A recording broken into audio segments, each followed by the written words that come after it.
Hi, I'm Bruce Lane from GTI Energy.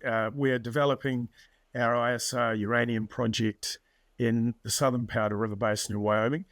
We're due, hopefully within the next week or two, to put out a scoping study for that project, which paints a picture around the economics. I'm Thomas Lamb. I'm CEO of Myriad Uranium Corp. We have a project called Copper Mountain Uranium Project in Wyoming. It has a big historic resource and exciting exploration upside. We also have a project in New Mexico called Red Basin, and there we have a historical resource and exciting upside also. Gentlemen, good to have you on the channel again, Bruce and Tom.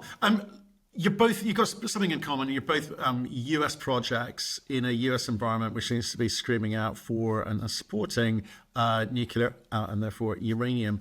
Can you sort of just tell us your thoughts on that kind of support environment? There seems to be, support from DOE programs, stockpile initiatives, critical mineral legislation, and possibly even an executive order coming out soon. What do you make of it, and how do you think you could benefit from it? Bruce, why don't we kick off with you? Yeah, look, there's plenty in the news that's positive and supportive in it, and it's real. I think if you spend some time to listen to Doug Burgum or Chris Wright, Secretary of Energy, or Doug Burgum, the Interior, they're extremely committed to increasing the amount of energy or electricity in particular for the grid. And that's both to serve just the electrification of everything, but they're particularly focused on the AI demand. And I don't think people really understand the quantity of electricity or firm, reliable, always-on electricity that's going to be required over the next 3, 5, 10 years. So that's really driving their thinking, and it's driving the thinking of President Trump. And that's without thinking about emissions or any of those things. They're just grabbing every clean, or preferably clean, but any electron they can that's firm, and getting onto the grid as fast as possible. So all the support programs that we're seeing come out, and hopefully the next one, are really to support that. Right, and Tom, what does that look like in reality on the grounds in a state level? Federal going for a state, what are they doing? I know about Wyoming and New Mexico. There's a lot of support. New Mexico historically, they had an accident a long time ago in the Navajo against development there, but things have changed. It's now a really exciting state. There's lots of big investment there, and the regulators are enthusiastic. So we're getting all this is, everything that comes from the Trump administration is moving down. I know that these executive orders, if you read them, they're a little bit ahead of all the details. So they emphasize the focus and the enthusiasm, the federal level. Details are going to come, but the regulators and at the state level, they are responding to what's coming down from above. You can feel it. Now, Wyoming too. There's no question. That's an exciting state. I just wanted to mention, I really agree with what Bruce mentioned. I think there's a panic at all levels, but at the federal level, the White House, because they do have a lot of the tech, the Silicon Valley folks, the AI folks that are close to the administration, and they can see the Chinese and others. Just the potential is there for everybody to be leapfrogged in the U.S., and they're terrified of that. I think they're gonna lean in. Right, but what about at a kind of corporate level yourselves? You got to work out how you benefit from this. This is all moving at a pace. It's all new, not quite sure how to interpret it, but it seems to be giving permission for people to actually have the conversation, explore, and maybe get to a point where things do move forward. But what do you do at corporate level to, I guess, survey the land and work out what you do next? Because sometimes, too much information, leads to paralysis. I mean, Tom, do you want to pick up on that? I guess at corporately, there's the obvious things like what can we do to accelerate the project's advancement as quickly as possible. And so the obvious things are around permitting. And as Tom touched on before, it's pretty clear from a federal level and at the top what the agenda is, and those executive orders make it really clear what they're trying to achieve.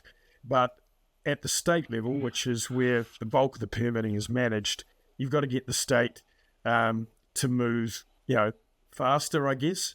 And I know they're willing. I mean, we know they're in consultation to try and figure out the best way to do that without falling afoul of any of these potential issues in the future around, NGOs or special interest groups trying to litigate you, or you tripping up on something that you shortcut on that you didn't, that you should have taken the time to do.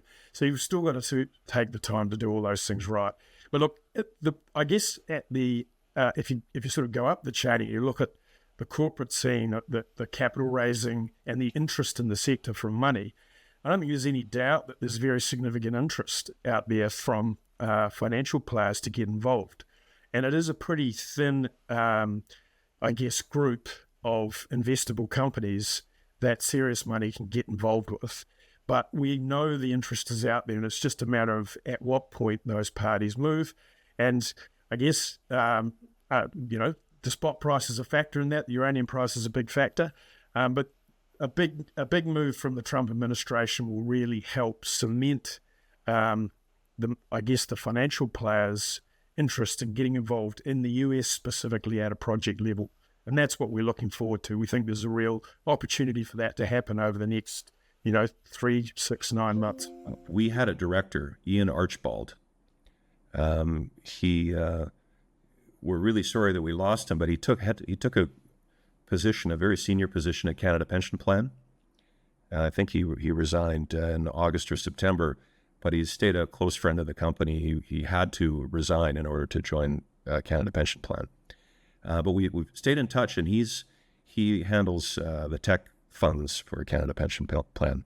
I think he's one of the senior guys, and he's telling me regularly that the big tech companies, AI companies, et cetera, they are going to have to come down to where GTI is or GTR, where Myriad is at some point, because they have to look over the curvature and anticipate what's coming. That things will, even those types of companies, they will end up moving down. I thought it was very interesting insight. I wouldn't have thought about that.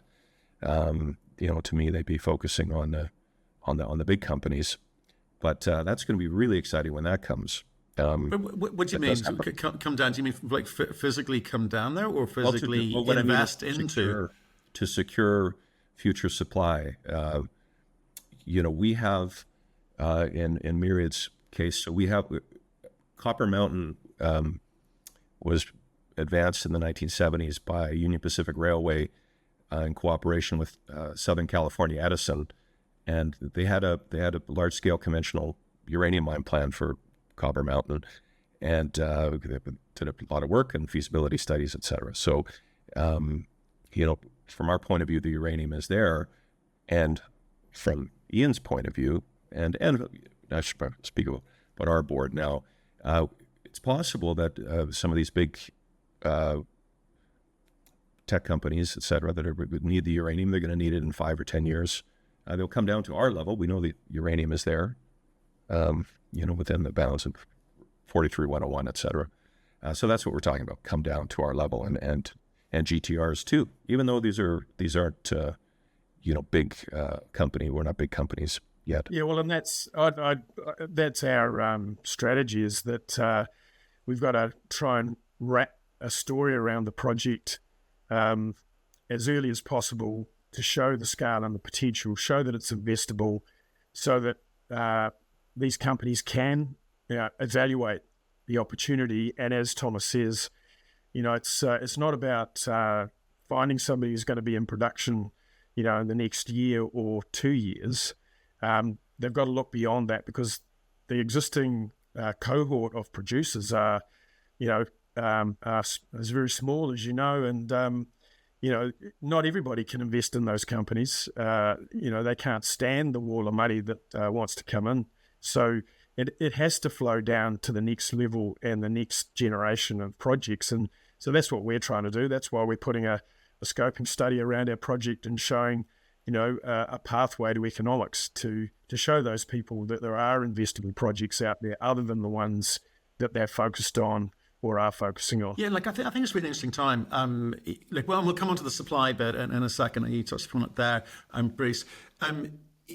We've had conversations with a lot of companies. I've got a whiteboard here with about 18 of them who've had to look at alternative financing because the markets that we've known over the past few years just have changed, have significantly changed. It used to be a case of, go raise some equity from retail and off you go, do some work and come back and keep doing that again. That's gone away. Retail's been really hurt, lost a lot of money in the past few years, less disposable income being taxed by their various governments to cover a multitude of spending.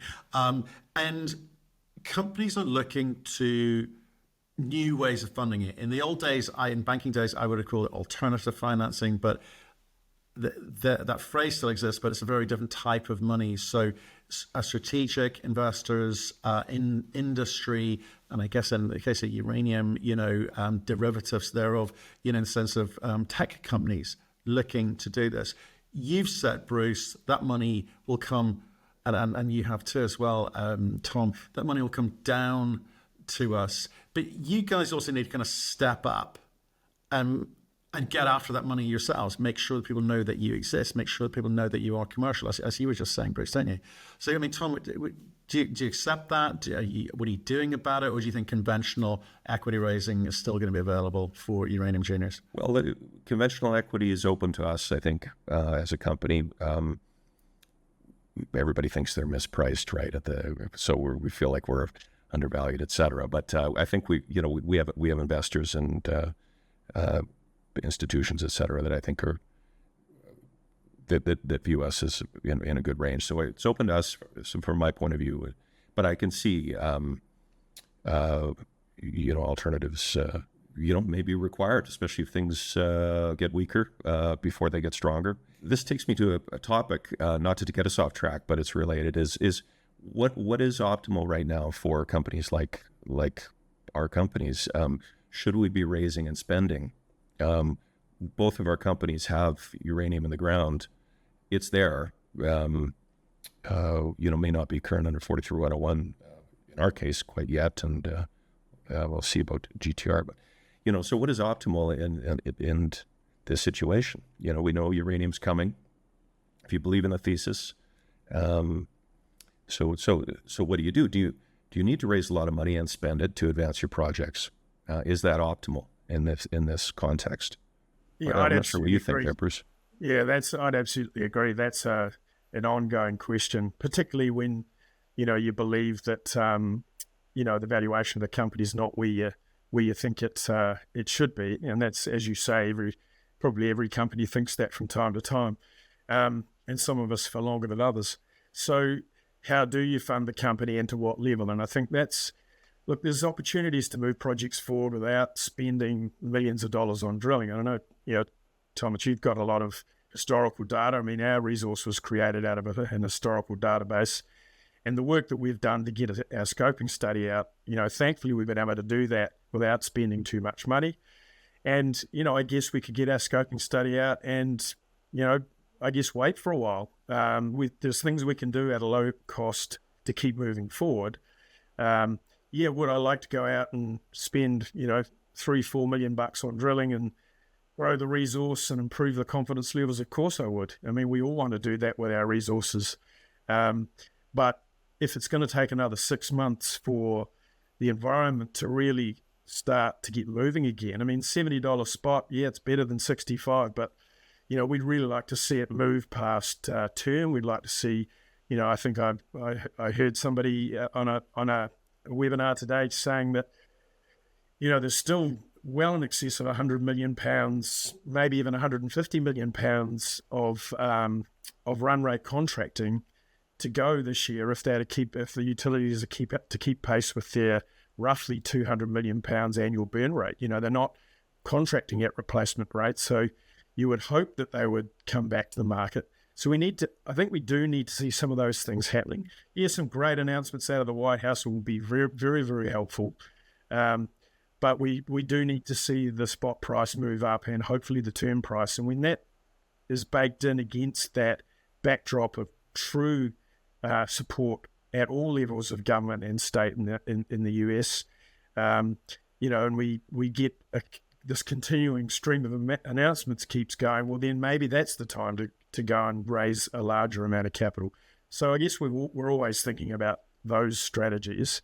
And look, just back to your point about whether it's retail money or family office money, or it's, smart money, strategic money, those options are all out there. It's just, and I guess it's, who do you really want as your funding partner if you want strategic money, and who's got the ability to provide that money at the moment on terms that are acceptable. So, there is interest. There's no question there's interest at a project level in particular, but also at a company level. And it's just getting it on the right terms, and that's always a bit of a trick. Yeah, that's right. I was curious about Australia. What's the mood in Australia on regarding uranium juniors? Yeah, look, I think the message about nuclear power and uranium is resonating around the world, but unfortunately, I guess at a domestic level in Australia, that's kind of been shut down. Through this last election, and it's quite clear that nuclear power for Australia narrative is dead in the water for now. It doesn't mean that people don't understand the opportunity and the thesis and aren't attracted to the investment opportunity. They are. They understand the link with big tech and data centers and AI, and they can see what's happening in the US, and they've seen the things that President Trump is doing with his energy emergency. And the people with money who are investors in Australia look at that and go, yeah, that'd be great. I can't invest in it here in Australia, but what we do as an ASX listed company can give them exposure to that environment. So it's certainly a bit confusing for people here in Australia, I think, who know what's going on with energy in the world. And it does seem that the government here is wedded to the idea of going to 80% renewables, despite what's happened in Germany and Spain. So, hey, who knows what's going to happen? I'm not a political commentator, but, people aren't blind to the opportunity is what I'd say very clearly. Is it a bit like Germany has been over the last several years, where a lot of smart people in Germany switched on to uranium, but of course, uranium has been closed in Germany, but now it's... Anyway, a lot of investors in Germany. It's we're tuned on. I'll actually be in Germany in a couple of weeks and Switzerland, meeting with German investors, and I'm excited because there are a lot of headlines out of Europe right now, German Europe. Well, yeah, I think the Germans are reconsidering their kind of nuclear stance, actually, which is great to see, in conversations with the French about what they can do about that in terms of their energy requirements. So super exciting, but again, I don't want to get on the demand side, because I think we accept we've got more demand than we actually need. But just sticking before we kind of move off to the supply stuff, coming back to that. Okay, so Tom, you think the equity's there for you at the moment, given the state you're in, and you said, Bruce, you were sort of with the scoping study, kind of prepping yourself for maybe some external investment, whatever shape or color that looks like, is the right thing for you.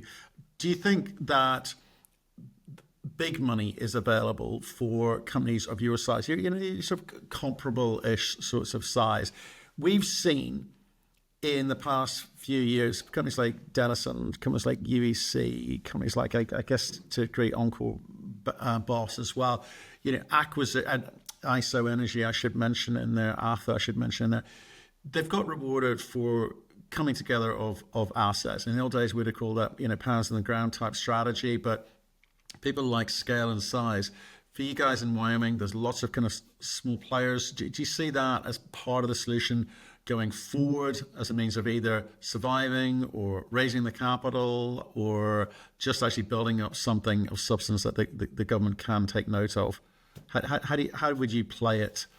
And Bruce, let's go to you. Yeah, look, it's I guess it's a live conversation. It has been for a while about how, whether it's, certainly I've had the message from plenty of places, Guy Keller, for instance, saying, look, you guys in Wyoming need to get together and figure out how you consolidate these things.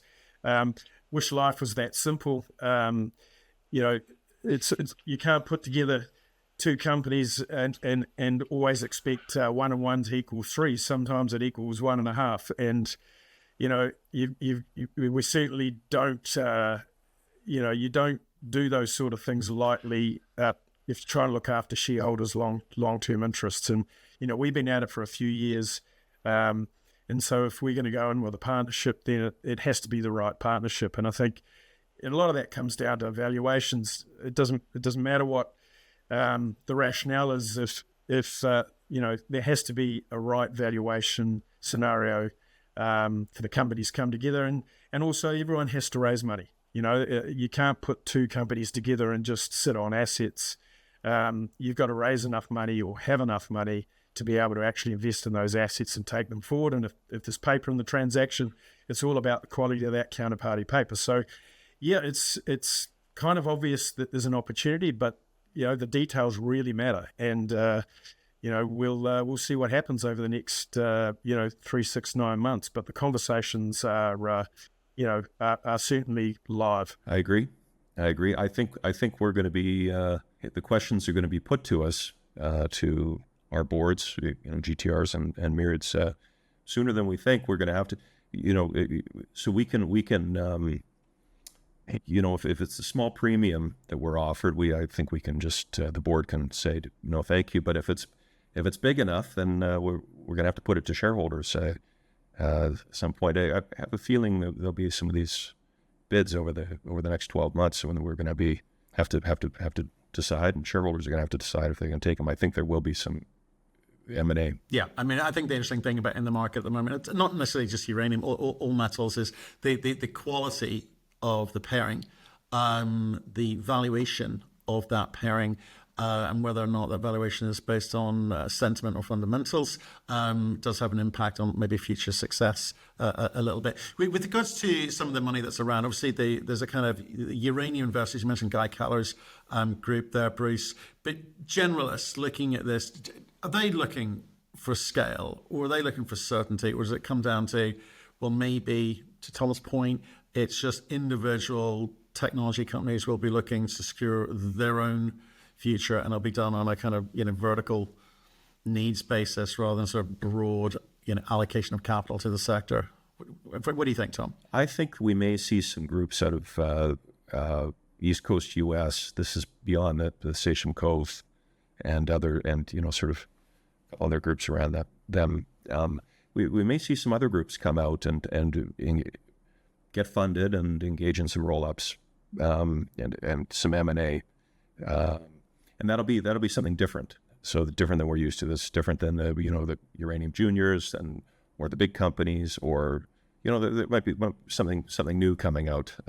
Maybe a couple groups, because of we've got the executive orders, we've got a lot of energies in the sectors coming, and there are people who are really opportunistic that might just step up. Private equity groups that aren't even uranium experts that could get together and decide they're going to go on a roll, and I can see that happening. I've had conversations with some groups who are saying, hey, we're going to look at this. There could be some interesting things coming. Yeah, look, and I think just to that point, and that's great to hear that actually, Tom's, because there's parties who are interested in the picks and shovels for AI as a concept, and so you don't have to be a genius to kind of work that out. It's just where's that going to come from? Because you've got this group of incumbent players, and most of the money guys are already embedded. They've been in the trade for quite a long time, and they're not really recycling capital at the moment because the valuations aren't at the point where they'd allow them to recycle capital yet. So there is a bit of a gap where some fresh legs, some fresh money, and players could have a really significant influence on some of what you were talking about, the M&A and coming in at the project level. And then there's the vertically integrated or the trading houses. Will the utilities come down at project level? I don't know. Look, I guess it's possible, but maybe the behind the meter guys, the Googles or the Metas or whatever of this world, who want to actually get their foot on some material might, in the way that Musk did with lithium. But that seems like a bit of a Hail Mary at the moment, but I wouldn't discount it. So it's really, who are the new players that are going to come in? The oil companies, you ask all those questions. I think all those things are ideas. I don't see any substance to it at the moment, but there is an opportunity, and I think there are people, as you say, Thomas, in the money world who are looking for the next opportunity, the next trade, and I think there could be some parties who do make an entry that way, people we haven't heard of before. Yeah, I mean, I think the thing that surprised me, and I guess for people, groups like that looking in, is the pace at which this opportunity is moving. I quite often say to our viewers, watchers, readers, listeners, look, you need a bit of patience here, because we get the talk, we get the demand, we get the supply gap, and all of that sort of stuff. But one would expect, with all of the kind of catalyst moments that have been and gone, the one which I thought would have had the biggest impact would have been the kind of U.S. restrictions on Russian uranium enriched but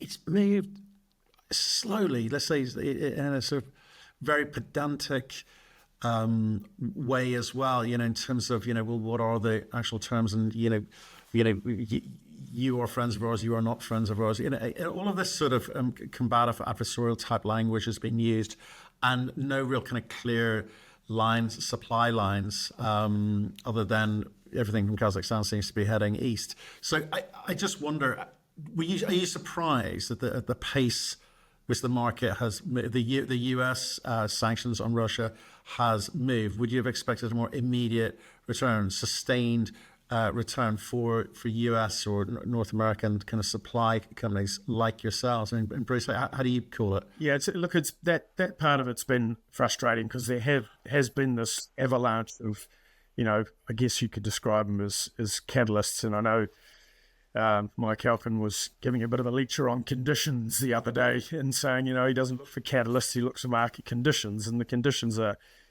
still extremely positive. So, if you look at it over time, everything that could go right is going right. But how you get all the participants in the market to play and behave or how they play and behave is another story. And, look at it, it has been a notoriously slow moving industry, and driven by utility buyers. And so it's only with Sput coming in that we've had, we had Yellowcake in the past, but they were not as aggressive as Sput are, and so we've had that disrupt things a bit, and that had a very, very positive effect on the market. But if it was just left to the utilities, then it's going to be a very measured, slow, cautious process, because they've got so much inventory and so much buffer in terms of their ability to move. Now that runs out at a point for sure, and we're getting closer to it, but that's always been a feature of the uranium market, and this sort of not distrust, but there hasn't been a great history between the uranium producers and their outcomes in the past. You got to remember, this industry globally, but particularly in the US, has been kind of dead and on the floor since the 80s and 90s. So look, I think it's understandable. Got up off its knees for a while, and then the Japanese carry trade wiped out the ETFs, and that blew out the stocks, and that blew out a lot of investors who were in there for the punt, and so a lot of retail investors ran away in disgust. And you see it on Twitter, this anger or sadness and capitulation. But what I would note, actually, and Tom, so I don't know if you've noticed this over the last couple of weeks, that Twitter has just fired up. X has just fired up. It was dead as a doornail for about, best part of 6 months, but all of a sudden in the last few weeks, it has the volume of information coming through on X has really exploded again. And so I think the lead indicators, if that's a lead indicator, it's very positive at the moment. But hey, do we just know it's going to be volatile? That's all. Yeah, I'll add, I really enjoy Twitter or X, and so I like seeing some of these accounts come back saying, I know I said I'm done with uranium, I'm never coming back, but I'm back. I always enjoy that. So there's that. They also say I'm done with Twitter, but I'm back. That's There's a lot of things people say out there in anger. We are but humans. Absolutely. Right, we said we'd kind of talk about supply many times during this call. So finally, let's get to it. Okay, so I don't necessarily want to kind of focus on the demand. We get it. There's a ton of demand. There's more than we can possibly deal with or supply into right now.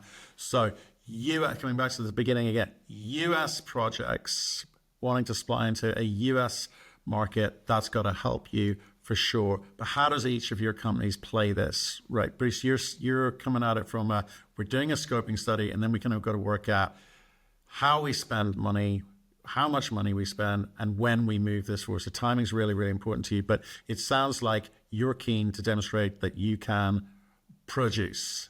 That's got to be good for the supply story. So tell me more about how you're approaching the market. Yeah, look, we could wait another year and put out a scoping study on a larger project. But, our view was that what we want to do is demonstrate that the project does have real economic potential at the current scale. We know we can add pounds into the study. We can do it with a modest amount of drilling. That's our belief anyway. And so the project can be bigger, but we want to get it on the radar of our neighbours if they're interested in it, but also for other parties who want to come in and invest. And so we think, well, that's the most obvious thing to... So who are your neighbours? Remind everyone who your neighbours are. Yeah, so immediate neighbours, Cameco's 10 miles away, but, UEC's just up the road, 40 miles away. Energy Fuels is similar distance away. And then UR Energy down in the Great Divide, or Shirley Basin's even closer. Encore's not too far away. Peninsula's 100 miles away. So we're in a neighbourhood with, I think, 7 permitted facilities and numerous projects. So look, but there aren't many of them that have a contemporary study around them, even the ones that sit within UEC's portfolio. I mean, they bought all of the Great Divide Basin projects, but they have historical data, but they don't have much in the way of current resources. So even with the big companies that are producing, there still hasn't been a lot of money spent on exploration and updating studies and growing studies. I mean, that's, we've been the avant-garde in that respect. And hey, it's been, maybe we were too early. Only time will tell, but we don't think we're too early. We think we've got our timing right. But we just figure, well, we got to get a story out there in the marketplace that shows that the project is credible. And then, we'll hopefully do it in an environment where there's real interest for investment in developing projects like this. So that's the way we're playing. I mean, we've got exploration potential throughout our portfolio, both in the Great Divide Basin, at Green Mountain, and even down in Utah. But with a limited amount of money, we just really have focused it on our Low Hermit project for the time being, and that's that's our bed, and we're lying in it. What about you, Tom? How are you playing it? Well, so our Copper Mountain project, it's sort of a northern half and a southern half. The northern half was going to be the 6-pit conventional mine down to several hundred feet. That was 1979, 1980. And so that's there. That's 15 to 30 million pounds. And our recent drilling, that's September, October, November last year, 34 holes. We call it verifying. We verified the historic work in that particular area that was going to be the main pit. It's the northern third of the main pit. So we don't have a current resource. We'd have to do a bit more work, or not. We'll see to get our initial resource. But we verified that the historical work was good, and we've done something really interesting. Some of the experts we have that worked on the project in the 1970s told us that the Union Pacific was very conservative back then, and that they didn't do much assaying. So we verified, but we've also gone way beyond what we expected. So we've got grades that are up to 50% higher when we assay the intercepts. We get grades 50% higher than the probe indicated. So we think that we actually, and they mostly probed the holes back in the 1970s. So this whole world of possibilities is open to us. It's really interesting. We've also drilled deeper, and we found uranium at around 1,500 feet. Union never drilled deeper than 500 or 600 feet. And there's a lot going on, maybe deeper. That's could be really interesting. So, do we go for a resource, 43-101 resource, or can we say, hey, we verified, and then some, and we're going to start assaying core and chips that showed that they have a bit of uranium, but maybe not a lot on the probe. But the assays may tell us that there's lots of uranium. There's these areas in between that disequilibrium has masked from the probe, and that could be extremely interesting. So we don't know yet what's optimal, because we have to figure that out. What's going on in these intervals that the probe doesn't pick up the uranium. If there's lots of uranium there, that things are much different than they were in the 1970s, much different than anybody expects, well beyond. And then so we're going to take a different strategy, and it's a little early for us. I mentioned north and south. The southern half is Roll-Front Sandstone, and Neutron Energy 2006-2012 was looking for roll-front deposits, and we may have some excitement down there, and that would be a different thing. And there's definitely uranium down there. And, okay. Well, look, I think you guys have got, you know how you want to kind of come at it, which is fantastic. I think one thing else I've noticed, that obviously you both work in Wyoming, and I'm intrigued about the ability, once you kind of get through the phases that you're describing, the ability to actually do things in Wyoming. So things like, we talked earlier about federal and state coordination, or the roles of each. I mean, working on the ground, is there any sort of friction in Wyoming in terms of working on with kind of federal land managers like BLM in your project areas? What's permitting like? I mean, how do you view the state in terms of the ability to do business, Bruce? Yeah, like our experience to date is it's been really good. We've where our project is in amongst existing oil and gas and wind farms and coal mines. So because Wyoming is, an energy state, there's some surface grazing people around, but there's a lot of industrial activity happening. And if you drive out the road past our project, there are trucks going everywhere from, whether it be construction of wind farms or oil and gas, and increasingly uranium activity as well, especially if you go over towards Cameco's Highland Ranch. So, look, and I think what that does is, we don't have NGOs and special interest groups floating around. We don't have First Nations people to negotiate. So all those things are very easy. The state's very experienced in the project style and the type of activity. So, and we've got an engineering group behind us who've been doing it, since the 70s and 80s. So it's just a matter of getting through that process as efficiently as possible, and that's really our focus. I mean, there is a time to do every step, and it's just getting through that. And it's actually, in terms of a project, and I'm sure Thomas is the same. I mean, the metallurgy is not a huge challenge for us. A lot of this mineralization in sandstone, I mean, if it's amenable to alkaline leach, we don't have the complexities of acid projects. There's some real benefits to being there, and so that all plays into, how executable the project is. And Wyoming is supportive. I think that the one thing, and Thomas, I'll be interested in your comments on this. I know that, the BLM has been calling for projects and wanting projects on the transparency or the Fast 41 list, and so I echo your comments earlier. And we have our reservations about diving into that head first. Just want to get a better understanding of what the opportunities and what the risks are, and the obligations around all that. But it's more at the state level, and I know that there's been some consultation, and Utah's kind of led the way, and you mentioned Idaho, Matt. So we're sort of waiting for Wyoming to say something declarative about their support for the executive order and the process. So I'm just curious to know what you've heard in specifics around all that. Yeah, well, Utah has been enthusiastic about it, is what I've heard. I don't have anything going on in Utah myself, and Wyoming is at the state level has been a little more cautious, I think. Of course, cautious. Why, Tom? Well, so the law. Okay, well, I mean, I'm a lawyer. I used to be a lawyer for resource companies in North America when I was just getting started. And okay, you have an executive order, but the laws passed by Congress have not been amended. And the regulatory bodies and all their rules and panels and all that sort of thing, notwithstanding the Chevron case, which we don't have to get into the weeds here, but that has been a Chevron case overturned by the U.S. Supreme Court.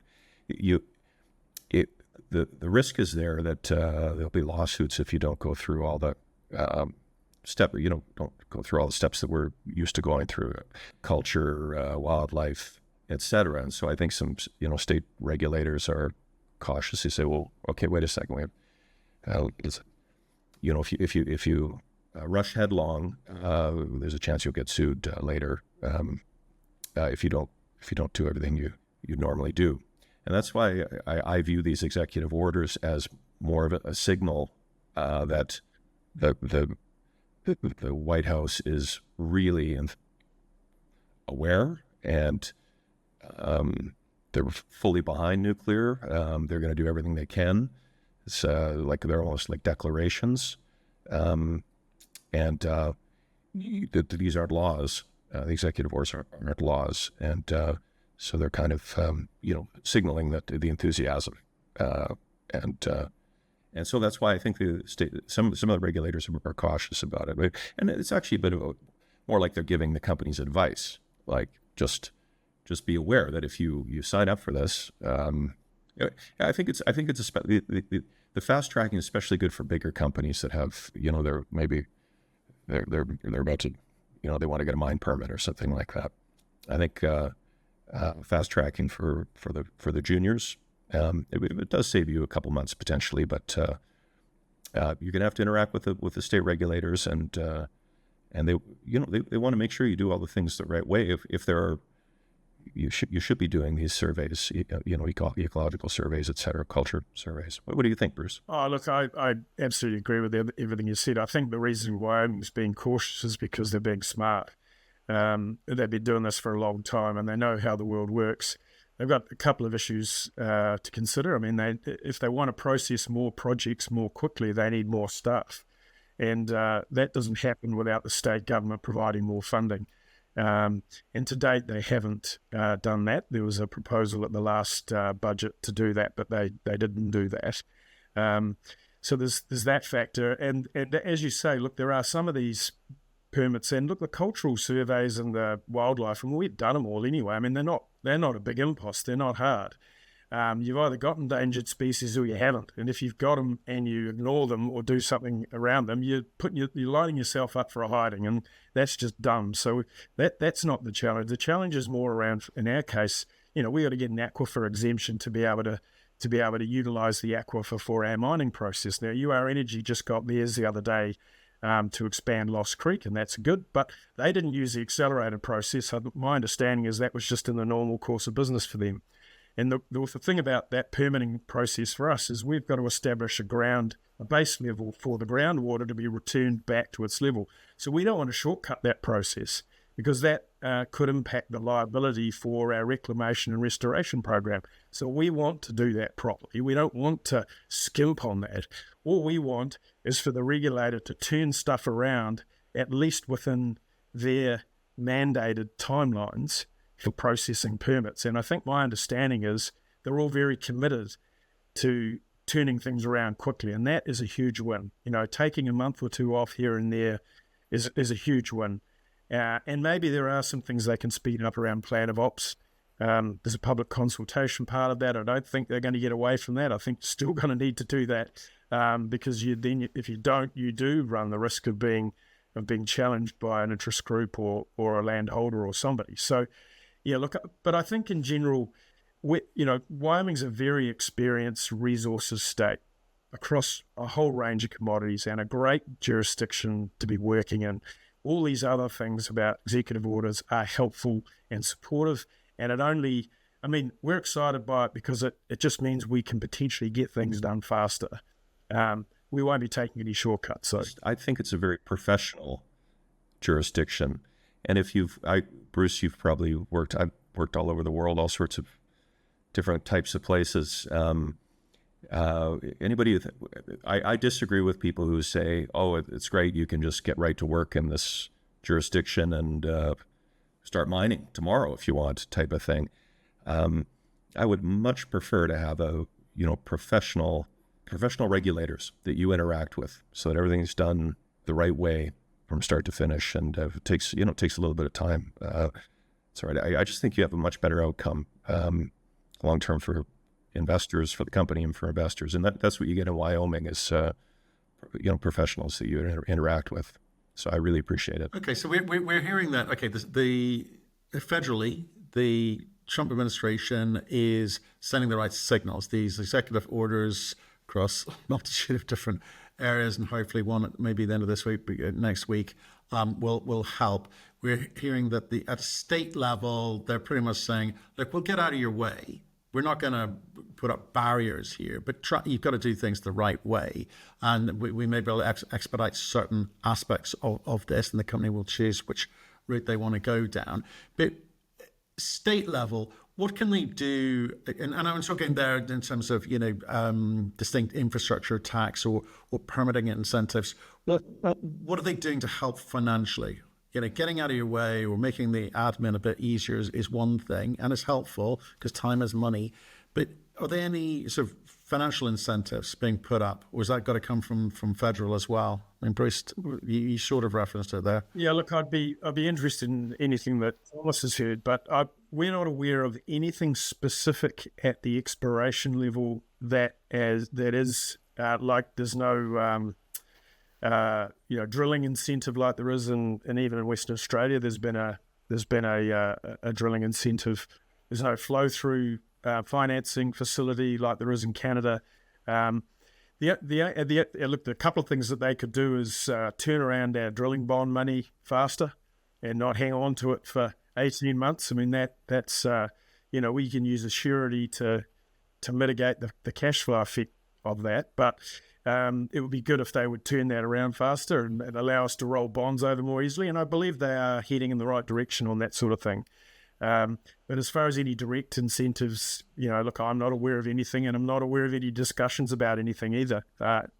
Thomas, have you heard anything? So there, and I don't have all the details, but there is a state fund that is matching company spend. So if you say that you want to spend $6 million, they'll pay half of it.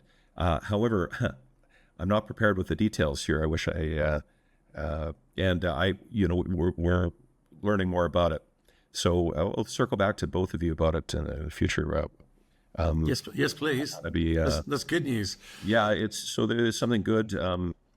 There's something there. So we'll look at that, and we can come back to that next time we talk. I totally agree about the bond fund. There's a new state government in Wyoming. I have a feeling they're going to be a lot more responsive to industry asks and things that in Wyoming there's lots of wildlife things. There's raptors, there's sage grouse, there are plants and things that have to be managed. So you do have to do work in windows, and you're a little bit blocked out, for example, when the raptors are breeding or whatever they're doing, things like that.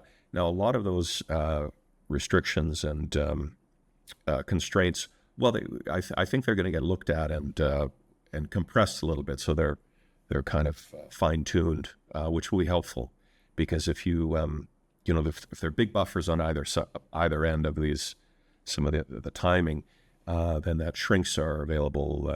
For example, drill season and that sort of thing. It would be great if we had more windows to drill. I think that kind of thing will come. I think with regard to wildlife, I think there'll be more balance. That'll come.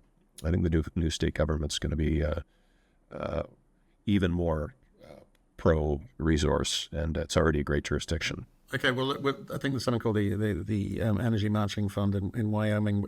Energy Matching Fund. We can talk about that another time.